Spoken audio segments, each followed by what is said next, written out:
عليكم ورحمة الله تعالى وبركاته. مرحبا بكم معنا اليوم في فيديو جديد، وصفة جديدة من وصفات أطباق الدار الشهية.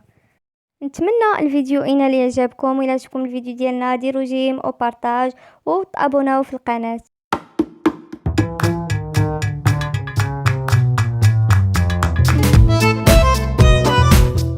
السلام عليكم ورحمة الله تعالى وبركاته أخواتي. اليوم إن شاء الله غادي نقدم لكم صابلي بالبافون والحامض اللي كيجي رائع، كيجي فيه واحد المذاق زوين بزاف.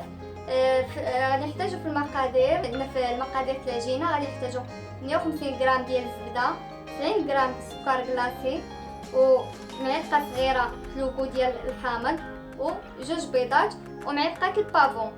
والكريمه غادي نحتاجو ليها 100 غرام ديال الزبده، 150 غرام سكر كلاصي، ومعلقه ديال الروح اللوغو ديال الحامض. هادو غادي نطلبوهم من بعد. هادو كريمه اللي غنسكو بها الصابلي. وللتزيين غادي نحتاجو قشور الليمون معسلين، غنقول لكم الطريقه ديال التيفال ديالهم، والبافون وشوكولات بيض والدقيق حسب الخليط. نبداو على بركه الله. ودابا غادي نمروا باش نطيبوا الكريمه ديالنا. تحضير الكريمه ديالنا غادي نحتاجو 150 غرام سكر كلاصي، ها هي 100 غرام ديال الزبده، الزبده تكون فوماد لوغود الحامض، معلقه صغيره. هذه كريمه باش غنسقو الصابلي ديالنا. كما كتشوفوا اخواتي الكريمه ديالنا هي وجدت. غنديروها في شي بلاستيكه وغادي ندخلوها للثلاجه.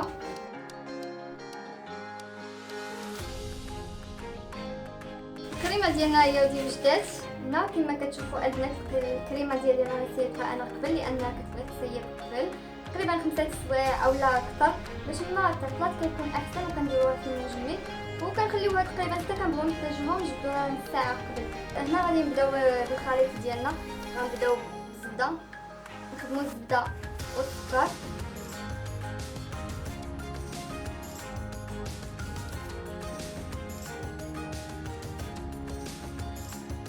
كنديرو معاهم خبيصه ديال الملح.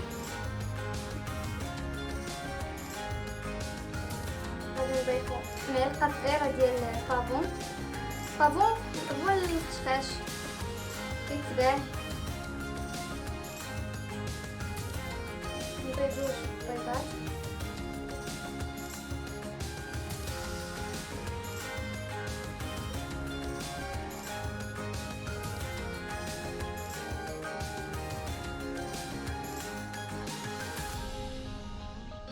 كنزيدو معلقه كبيره ياقوت الحامض. نبداو نضيفو الدقيق حسب الخليط.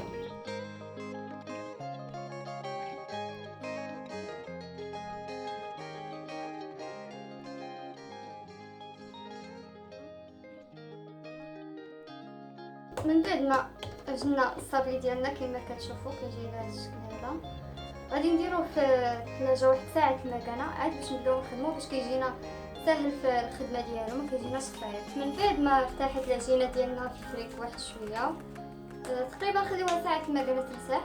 دابا غادي ندلكوها ما بين جوج بلاستيكات باش ما تبقاش تلصق لينا.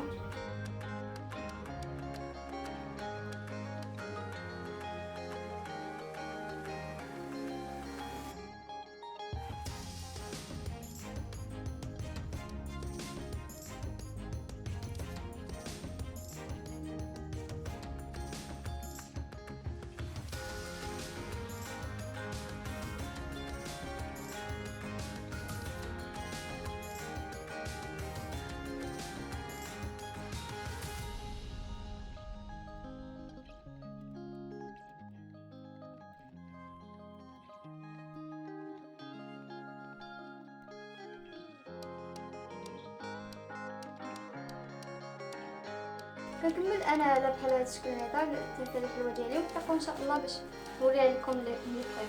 الصابلي ديالنا ها هو من بعد ما كيطيب كيجي على هذا الشكل. طبعا انا اختاريت باش نوريكم الشكل النهائي ونكمل الصابلي اللي عندي. عندنا هاد الكريمه اللي كنا كنوجدوها قبل، نديروها الغرف وكنضغطو كنسقوهم بجوج وكنديروهم في الشكلاط. كنديروهم في الشوكولاط الابيض، كنصفوهم مزيان.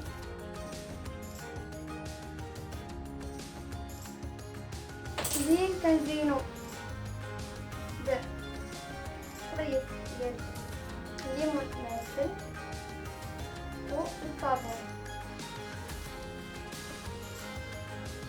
بالنسبه لقشور الليمون، الطريقه باش كنصيبوهم في الدار، كناخذوا قشور ديال الليمون كنقطعوهم رقاق شويه، كنغليوهم هما والماء البارد حتى كتطلع معاهم الغليه الاولى، وكنزيدو نخويو الماء.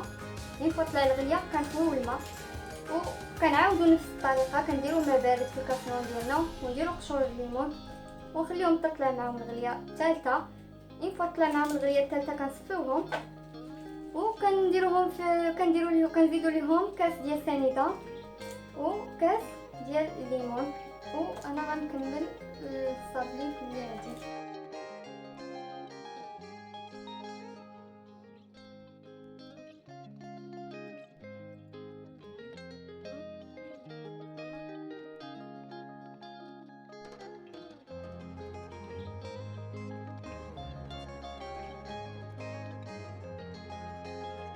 وغنكمل بنفس الطريقه ونتلاقاو باش